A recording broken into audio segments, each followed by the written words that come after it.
बिस्मिल्लाहिर्रहमानिर्रहीम। अस्सलाम वालेकुम। Welcome to easy cooking with Naureen. आज मैं आपके साथ मकई की रोटी बनाने की एक बहुत ही आसान सी रेसिपी शेयर करने जा रही हूँ, जिसकी वजह से मकई की रोटी बनाना आपको भी बहुत आसान लगने लग जाएगा। चुटकियों में आप भी मज़ेदार सी मकई की रोटी बनाकर तैयार कर सकते हैं अगर आप ये 2 टिप्स पर अमल करेंगे तो। 2 टिप्स मैं आपको इसके अंदर दूंगी। सिर्फ 2 टिप्स की वजह से ये बड़ी ही बेहतरीन सी मकई की रोटी झटपट से तैयार हो जाती है।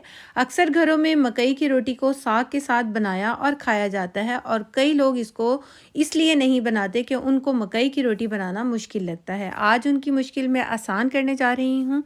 बहुत ही ज़बरदस्त मकई की रोटी तैयार होगी। आइए अब हम अपनी रेसिपी को बनाना शुरू करते हैं। यहाँ पर मैंने एक बर्तन ले लिया है जिसके अंदर हम मकई का आटा गूंद कर तैयार करेंगे। उसके ऊपर मैंने एक छन्नी रखी है। 2 कप हम मकई का आटा ले रहे हैं। यहाँ पर अच्छे तरीके से मकई के आटे को हम सबसे पहले छान लेंगे। मैं 2 कप मकई के आटे से ये रोटियां तैयार कर रही हूँ। आपने जितने भी रोटियां बनानी है उसके हिसाब से आप मकई का आटा ले सकते हैं। 2 कप मकई के आटे के लिए मैंने लिया है आधा कप बेसन। बेसन डालने से इसका जायका भी बहुत अच्छा आ जाता है और इसके अंदर अच्छी सी एक पकड़ पैदा होती है, यानी कि रोटी के अंदर, और आटा बहुत अच्छा सा लेसदार जो है गूंदा जाता है। अच्छे तरीके से हमने बेसन को भी छान लेना है। अब हम दोनों चीज़ों को कंबाइन कर देंगे। अच्छी तरीके से हमने मिक्स कर देना है। आप एक साथ डालकर भी बेसन और मकई को आप छान सकते हैं। मैंने इसलिए अलग अलग किया है ताकि आपको समझ आए कि मैंने कितना बेसन और कितना मैंने मकई का आटा लिया है। थोड़ा सा मैंने इसके अंदर नमक ऐड किया है। आप अपने टेस्ट के अकॉर्डिंग नमक को भी ऐड कर सकते हैं। 3 से 4 टेबल स्पून यहाँ पर मैंने ऑयल के डाले हैं। अच्छी तरह से ऑयल को मिक्स कर देंगे।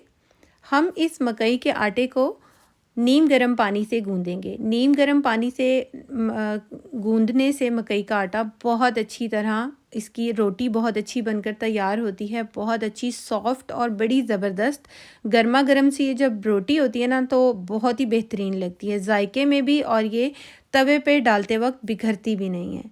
अच्छी तरीके से हमने आटे को गूंद लेना है, थोड़ा थोड़ा पानी डालकर। ये देखिए, जब ये इस तरीके से लेसदार और कंबाइन हो जाएगा तो हमने 3 से 4 मिनट के लिए अच्छे तरीके से इसको पंच करना है। यहाँ पर हम इसे 3 से 4 मिनट के लिए बहुत अच्छे तरीके से गूंद लेंगे, और इसके बाद हमने इसको तकरीबन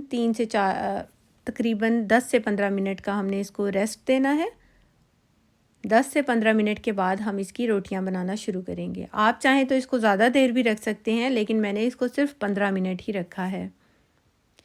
यहाँ पर मैंने एक बटर पेपर लिया है, और बटर पेपर की मदद से हम इस रोटी को जो है बढ़ाएंगे, और इसके ऊपर मैंने थोड़ा सा ऑयल डाला है। चारों तरफ अच्छे तरीके से ऑयल को फैला देंगे। एक पेड़ा लेंगे, जितना भी बड़ा आपने लेना है आप ले सकते हैं, और उसको हम हाथों की मदद से इस तरह से फैला लेंगे। यहाँ पर मैंने रख दिया है तवे को गर्म होने के लिए हाई फ्लेम पर। जैसे ही तवा अच्छे से गर्म हो जाएगा, रोटी डालने से पहले हम तवे की फ्लेम जो है, चूल्हे की फ्लेम जो है, हम मीडियम कर देंगे, और इसके बाद हमने बटर पेपर के साथ ही रोटी को इसके ऊपर डाल देना है, और आहिस्ता से बटर पेपर को हटा लेंगे। अगर बटर पेपर के नीचे आपने ऑयल लगाया होगा ना, तो रोटी बहुत आसानी से इसके ऊपर जो है चिपक जाएगी, और जब हम इसको उतारेंगे बटर पेपर को, बहुत इजीली उतर भी जाएगी। आप रोटी को जितना मर्ज़ी बारीक कर लें, जितना मर्ज़ी बड़ा कर लें, जितना मर्ज़ी मोटा कर लें, ये आपकी पसंद है। बहुत अच्छे तरीके से ये रोटी जो है बनकर तैयार होगी। जब एक साइड से रोटी अच्छे से जो है सिक जाएगी, तो हम इसकी साइड चेंज करेंगे, और दोनों साइडों से इसको हम अच्छे तरीके से सेक लेंगे। यहाँ पर एक रोटी जो है मैं सेक कर बना रही हूँ। कई लोग इसके ऊपर देसी घी लगाकर खाना नहीं पसंद करते, वो हैवी लगता है उनको बहुत ज़्यादा, तो मैं यहाँ पर सेक कर बनाई है ये रोटी। है दोनों तरीक़े से मैं रोटी को बनाऊँगी यहाँ पर। अब दूसरी रोटी को भी हम इसी तरह से डाल देंगे। जब ये एक साइड से अच्छी तरीके से सिक जाएगी, मीडियम फ्लेम पर तकरीबन 1 मिनट लगता है, 1 से 1.5 मिनट, और अच्छे से सेक लेंगे, और इसको दूसरी साइड पलट देंगे, और इसके अंदर हमने थोड़ा सा देसी घी डाला है, और देसी घी डालकर अच्छे तरीके से इसको हमने सेक लेना है। और यहाँ पर हमारी ये मज़ेदार सी जो है मकई की रोटियाँ तैयार हो गई हैं।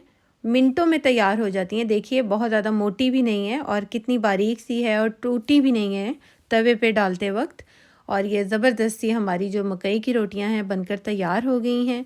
मैंने ये मकई की रोटी जो है साग के साथ बनाई थी और बड़े ही सारी फैमिली में पसंद की गई थी, मकई की रोटी भी और साग भी। साग की रेसिपी अभी रिसेंटली मैंने अपने चैनल पर अपलोड की है, अगर आपने वो वॉच करनी है तो ज़रूर वॉच कीजिएगा।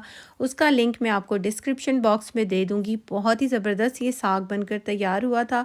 मकई की रोटी भी बहुत ही शानदार है, एक बार ज़रूर ट्राई कीजिएगा। मुझे अपना फ़ीडबैक दीजिएगा, दुआओं में याद रखिएगा। Thanks for watching. अल्लाह हाफ़िज़।